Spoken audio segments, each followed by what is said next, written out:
This is the third session in the series on the Four Noble Truths. In this session, I will continue the discussion and the exploration of the first noble truth. But first, I want to just take a few minutes and back up and say a few more general things about the Four Noble Truths as a whole. In the old original source texts, the Pali Suttas, there are two main ways that the Four Noble Truths are presented. One way is as an intellectual understanding, and the second is as or conceptual understanding. The second is more succinct, and as you'll see, it's meant to be not so much an intellectual knowledge, but a direct experiential way in which we can apply the Four Noble Truths. Both of these two ways of presenting are important. According to tradition, we mentioned this in previous sessions, according to tradition, the first teaching the Buddha gave, you could say his first Dharma talk, first discourse, is called Setting in Motion the Wheel of the Dharma, and it is presenting the Four Noble Truths. In that discussion, and in other places in the suttas, the Four Noble Truths are presented. As I said, it's a conceptual understanding. And so there's a list of things that are given. It says, and this isn't an exact quote, but it's pretty close. It says, being born is suffering. Aging, sickness, these are all suffering. Losing things that you have or that you hold dear to you, that's suffering. Having things happen to you that you don't want are suffering. All these things are suffering. If you recall, the term that we're translating as suffering is dukkha. And we've discussed that dukkha actually has the meaning of the axle on the wheel of a cart that's loose and it's got some play or sloppiness in it. So the wheel is kind of bumpy and jiggly. The real meaning is that life is uncertain. It has some unreliability. It's one way we said it, it's like life is a bumpy ride. It has ups and downs. You can't totally control it. Unpredictable. And it turns into suffering when we're clinging and holding on, when we're not okay with the bumpiness. That was the idea. So we'll use the word suffering here just for the shorthand, but you'll see in a few minutes when we come back to the discussion on the First Noble Truth, how we can bring in the suffering part, but it certainly does not always mean suffering. So we can look to our own lives, our own experience, and know that this is true, right? When you are born, you come into this life, this human condition, and of course, we're right in the middle of this uncertainty, this unpredictability. So, and when we're not happy with what's happening, right, it is suffering. So we can see what it means. Being born is suffering, aging, sickness, the whole experience of life is considered suffering. So that is a conceptual understanding, and it's important to hold that. And sometimes just keeping the conceptual understanding can help us in our putting it into practice. There's another way in which the Four Noble Truths are presented. And if you look back in the text, every place in which the Buddha or someone talks about coming to their liberation, their enlightenment, this final goal of this Dharma practice, they don't use the list conceptually. It's very terse, actually. Whatever is happening, it simply says, this is the Buddha speaking, I saw as it is, this is suffering, this is its cause, this was its ending, and this is how I came to the ending of this suffering. So you can see that it's meant to be, it could have a verbal component when we put it into practice, but it's really a felt experiential approach. So you can look into your own life and find times when something difficult happened. What was it that helped you let go around that? Sometimes just bringing in the conceptual understanding, as I mentioned previously, just understanding what's going on is enough and the mind can let go. Other times when it's happened, and you can notice, maybe do the experiment in the future if something difficult is happening, what happens for you when you just notice this is suffering? You just have that awareness in the moment. Sometimes just being aware, instead of being caught in reactivity, we actually are aware, oh, I am suffering. We have the mindfulness of it. And that's a little different than being completely unconsciously, well, you're conscious, but you know what I mean, caught up in it. That's a different feeling. So what happens when you just notice, you're noticing the first noble truth. I'm suffering. Sometimes, oh, it's enough to let go. Sometimes we bring in the second piece. We notice, I'm suffering. What is the cause? And we notice that we're clinging, we're grasping, we've gotten into some kind of reactive stance that's hard to let go of. We're really pulled by the energy or buffeted by the energy or the intensity or the quality of what's happening. We're right there experientially. Sometimes just noticing that that's what's actually going on. I'm in some kind of resistance is what's causing me to contract and constrict around it is enough to let go.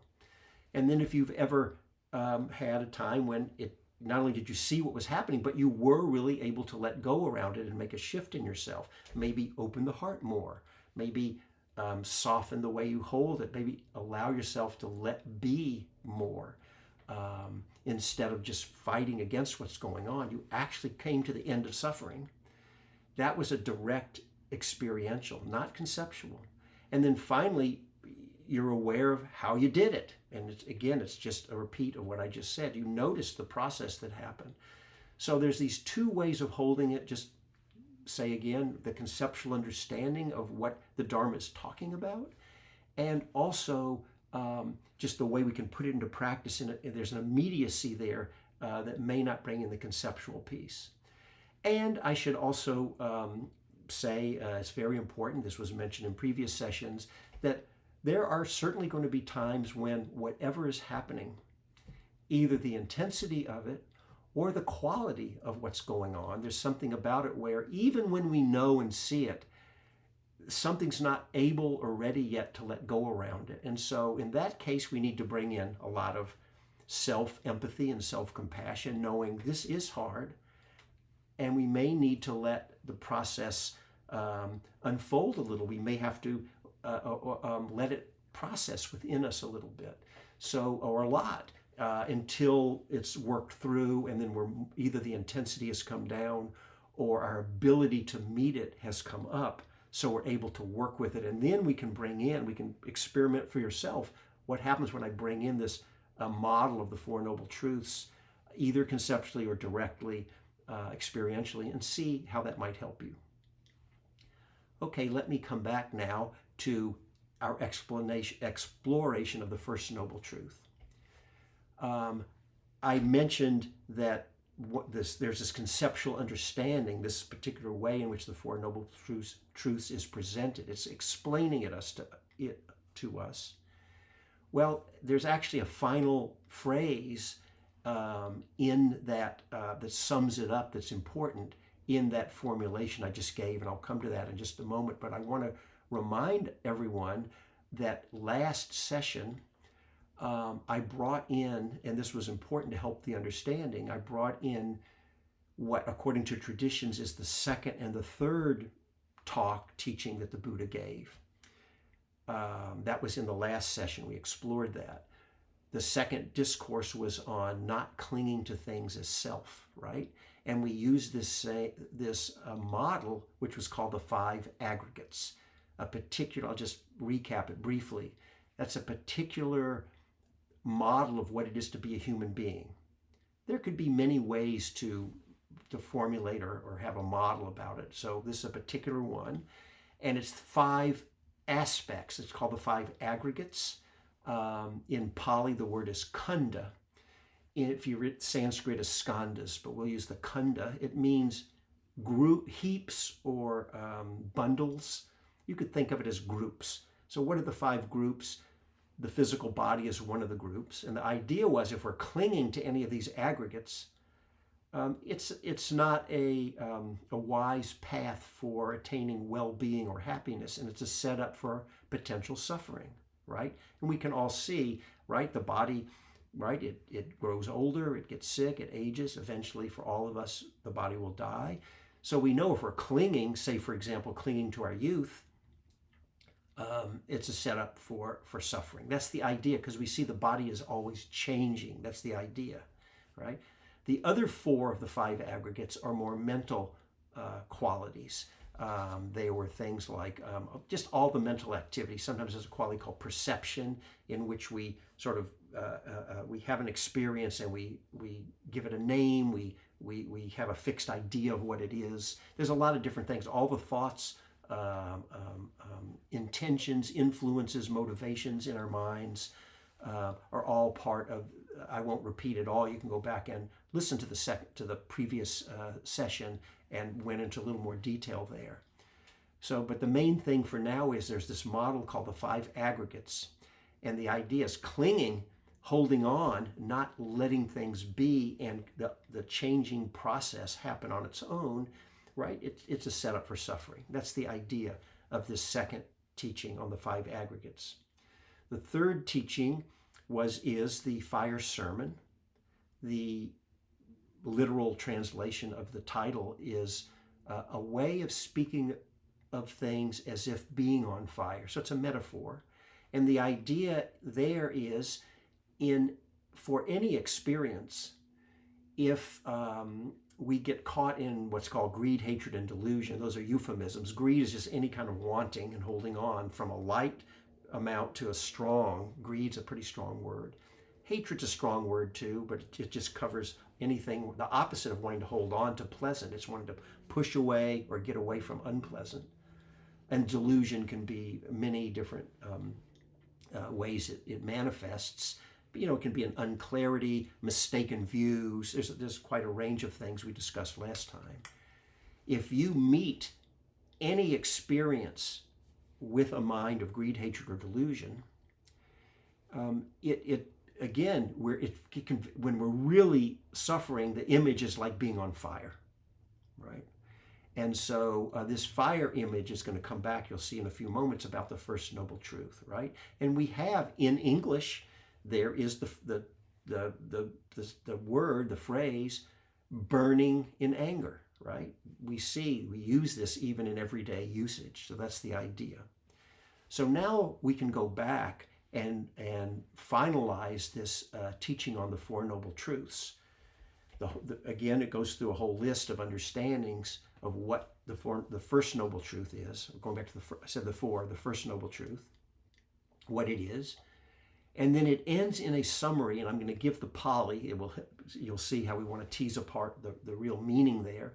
It's a long kind of tongue twister Pali, but just hang in with me here, and we'll simplify it down. It's Panch Upadana Kanda Dukkha. Let me say it one more time. Panch Upadana Kanda. There's the khandas, the aggregates, dukkha. So what does that mean? The panchas, five. Panch, five. Upadana means clinging. Kanda is the aggregates. Five aggregates, clinging. Dukkha is suffering. So we can say the five aggregates subject to clinging is suffering. Remember, dukkha has a meaning even when we're not suffering. Then the meaning is, this unreliability, if you will. But the Four Noble Truths is really interested in the suffering aspect when we're not at peace, right? So what causes the suffering? When we're clinging to the five aggregates, that's suffering. That's the summation. But there's a little twist here to the meaning, because the word upadana does mean clinging, but it also has another meaning, which is fuel for a fire. You could say that being on fire is the cause of clinging, so maybe it's a different aspect of the same meaning. But if we take this meaning, fuel for the fire, and remember we said these five aggregates are these bundles or heaps of fuel. The real way I like to think about the Four Noble Truths is these five bundles of fuel, when lit on fire, is suffering, right? That's kind of the way that I like to think about it. I think it really kind of gets to a strong sense of what we're talking about here, right?